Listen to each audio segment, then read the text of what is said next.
एक तरफ देखा जाए तो भाई कोई बातचीत सीट शेयरिंग नहीं हो रही है, दूसरी तरफ चिराग अनाउंस कर रहे हैं कि यहाँ से ये चुनाव लड़ेंगे। मटियानी के बाद शेखपुरा में उन्होंने अनाउंस कर दिया कि इमाम गजारी चुनाव लड़ेंगे।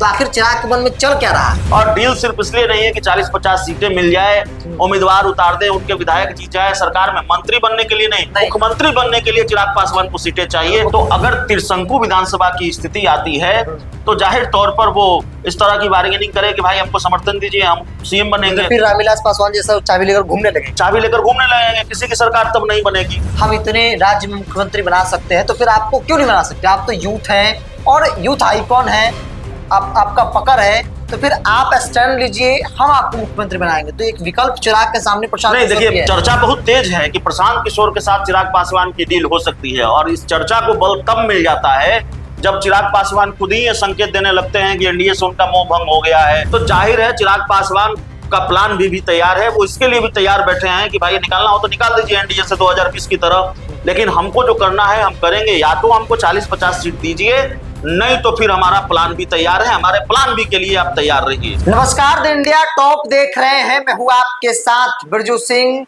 बिहार की राजनीति में चिराग पासवान की चर्चा एक बार फिर हो रही है। एनडीए के अंदर सीट शेयरिंग की चर्चा अभी शुरू तक नहीं हुई।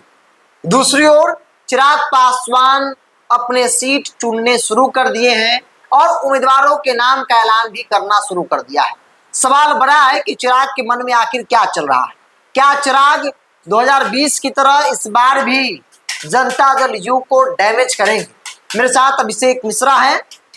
चिराग पासवान की पार्टी को आप कवर करते हैं, उनकी नेताओं को समझते हैं, उनकी रणनीति को समझते हैं। चिराग का जो तेवर दिख रहा है, भाजपा का विरोध करना, कई मुद्दों पर विरोध करना, अब नीतीश कुमार की जो सेटिंग है या फिर नीतीश कुमार की जो सीट है विधानसभा वाइज, उन सीटों पर चिराग की नजर है। एक तरफ देखा जाए तो भाई कोई बातचीत सीट शेयरिंग नहीं हो रही है, दूसरी तरफ चिराग अनाउंस कर रहे हैं कि यहाँ से ये चुनाव लड़ेंगे। मटियानी के बाद शेखपुरा में उन्होंने अनाउंस कर दिया कि इमाम गजारी चुनाव लड़ेंगे। तो आखिर चिराग के मन में चल क्या रहा है? नहीं, देखिए चिराग के मन में क्या चल रहा है उसी पर तो हम लोग बात करना चाहते हैं, कर रहे हैं। दर्शकों को यही तो बताना है कि चिराग के मन में क्या चल रहा है। देखिए बिरजू, चिराग पासवान के बारे में जब हम लोग चर्चा करते हैं तो अक्सर ये कहते हैं कि कहीं वो 2020 वाला खेल तो नहीं करने जा रहे हैं। 2020 वाला, अब मुझे लगता है कि चिराग पासवान 2020 वाला खेल करेंगे कि कहीं 2015 वाला खेल चिराग पासवान शायद ना 2005 वाला खेल 2005 वाला चिराग पासवान खेल तो नहीं करने जा रहे हैं। वो खेल चिराग पासवान ने नहीं किया था। वो खेल था स्वर्गीय रामविलास पासवान का। पार्टी उस अवस्था में थी, उतनी क्षमता थी पार्टी की। किंग मेकर की भूमिका में लोक जनशक्ति पार्टी उभरी थी, किंग मेकर बनकर उभरी थी। और रामविलास पासवान अड़ गए थे कि भाई सत्ता की चाबी उनके पास थी, तो वो किसी मुसलमान को मुख्यमंत्री बनाना चाहते थे। अंतर बस ये होगा कि चिराग पासवान चाहते हैं कि सत्ता की चाबी हमारे पास हो, तो वो किसी दलित या मुसलमान को मुख्यमंत्री बनाने की बात न करें, वो खुद मुख्यमंत्री बनने की बात करें। तो चिराग पासवान की नजर मुख्यमंत्री की कुर्सी पर है, ये बात तो बहुत अब आम हो चुकी है। और सवाल 2020 के खेल का नहीं है। देखिए चिराग पासवान ऐसा नहीं है कि सिर्फ ये सोच रहे हो कि हमको विधानसभा में कितनी सीटें मिल जाएंगी तो हम कितनी सीटें जीत जाएंगे। उनका फोकस विधानसभा चुनाव और उसके पहले की स्थिति परिस्थिति पर नहीं है। उनका फोकस विधानसभा चुनाव के बाद की स्थिति परिस्थिति पर है कि अगर आप देखिए क्या हुआ 2024 के लोकसभा चुनाव के बाद। मोदी को अगर बहुमत नहीं मिला, वो अपने दम पर बहुमत नहीं जुटा सके, बीजेपी नहीं जुटा सकी, तो चंद्रबाबू नायडू किंग मेकर हो गए, नीतीश कुमार किंग मेकर हो गए, और कायदे से चिराग पासवान भी किंग मेकर हैं। जहां आपको एक सांसदों के समर्थन की जरूरत पड़ती है, और मतलब चिराग पासवान और नीतीश कुमार और नायडू के दम पर अगर आपकी सरकार टिकी हुई है, आपकी बैसाखी पर सरकार है, तो चिराग पासवान के 5 सांसद भी आपके लिए बड़े महत्वपूर्ण हैं। तो उसी तरह की स्थिति परिस्थिति क्यों नहीं हो सकती? राजनीति में तो कुछ भी हो सकता है, ऐसी स्थिति परिस्थिति तो होती है। त्रिशंकु विधानसभा हो गया, तब क्या करेंगे? तो चिराग पासवान की नजर इस बात पर है कि भाई 40-50 सीट कम से कम मिल जाए, 40-50 सीट लड़ लें, और अगर एनडीए में 40-50 सीट मिल जाए तो बहुत अच्छी बात है। ताकि 30 सीट उनको लगता है, उनका कैलकुलेशन ये होगा कि मोदी के नाम पर, नीतीश कुमार के नाम पर, या मोदी नीतीश के साथ रहने पर वो 30-35 सीट जीत लेंगे।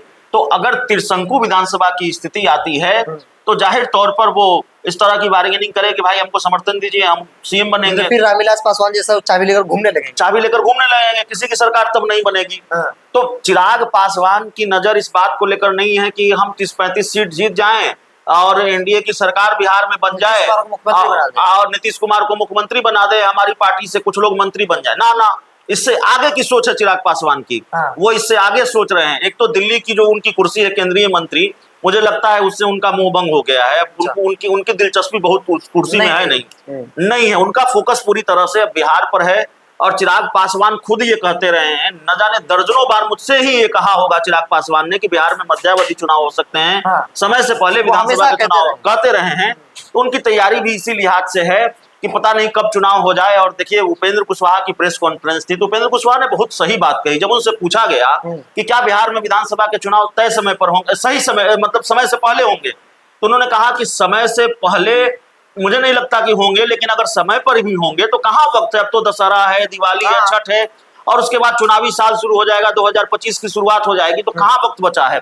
तो वक्त नहीं बचा है और चिराग पासवान इस बेचैनी में है कि किसी भी तरह से 40-50 सीटों पर डील हो जाए। इसी तरह से इसीलिए उन्होंने प्रेशर बनाना शुरू कर दिया है।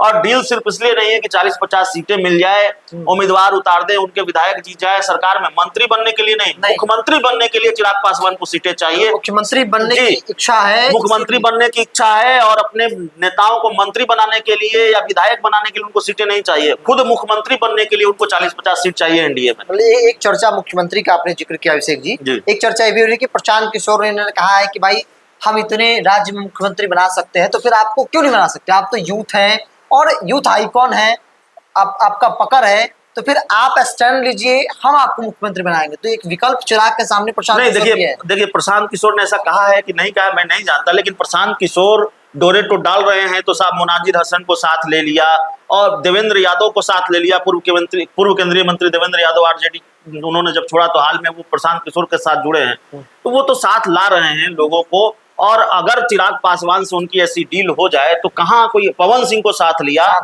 तो चिराग पासवान की डील अगर प्रशांत किशोर के लेकर हो जाए तो कोई हैरानी की बात नहीं होगी। प्रशांत किशोर इस तरह का ऑफर दे सकते हैं। और जाहिर तौर पर प्रशांत किशोर लगातार अपनी पार्टी में या अपने अभी तो पार्टी बनी नहीं है, जनसुराज में लोगों को जोड़ रहे हैं।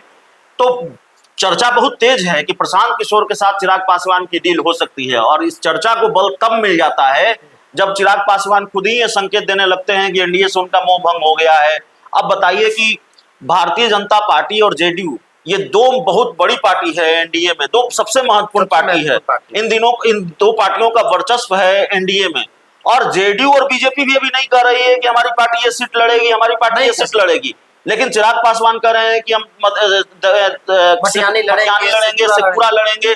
तो चिराग पासवान ऐसा क्यों कर रहे हैं? और जाहिर है समझना बहुत आसान है, जेडीयू को भी नागवार गुजर रहा है, बीजेपी को भी नागवार गुजर रहा है। तो जाहिर है चिराग पासवान का प्लान भी तैयार है। वो इसके लिए भी तैयार बैठे हैं कि भाई निकालना हो तो निकाल दीजिए एनडीए से 2020 की तरह, लेकिन हमको जो करना है हम करेंगे। या तो हमको 40-50 सीट दीजिए, नहीं तो फिर हमारा प्लान भी तैयार है, हमारे प्लान भी के लिए आप तैयार रहिए। चलिए, चिराग पासवान की रणनीति बस यही है कि भाई वो 30, 40, 35 विधायक बनाने की इच्छा नहीं है, मंत्री बनाना उनका लक्ष्य नहीं है, बल्कि उनका लक्ष्य है कि किसी प्रकार से एनडीए के अंदर प्रेशर क्रिएट किया जाए, उसके तहत 40-50 सीट एनडीए से ले लिया जाए और अधिक से अधिक सीटों पर चुनाव जीत जाए, 30-35 विधायक हो जाए और उसके बाद वो चुनाव के बाद बार्गेन करेंगे। जो परिस्थिति साल 2005 में रामविलास पासवान के वक्त बनी थी, रामविलास पासवान सत्ता की चाबी लेकर घूम रहे थे, वही चाबी उनके बेटे चिराग पासवान भी अपने पास रखना चाहते हैं। बस फर्क इतना है कि तब रामविलास पासवान किसी अल्पसंख्यक मुसलमान को मुख्यमंत्री बनाने की बात कर रहे थे, शर्त रख रहे थे। यहाँ चिराग खुद मुख्यमंत्री बनना चाह रहे हैं और इसीलिए वो चाहते हैं कि 30-35 विधायक बस जीत जाए, उसके बाद हम अपने तरीके से डील करेंगे। जो मुख्यमंत्री बनाएगा उसकी सरकार बनेगी, नहीं बनाएगा उसकी सरकार नहीं बनेगी।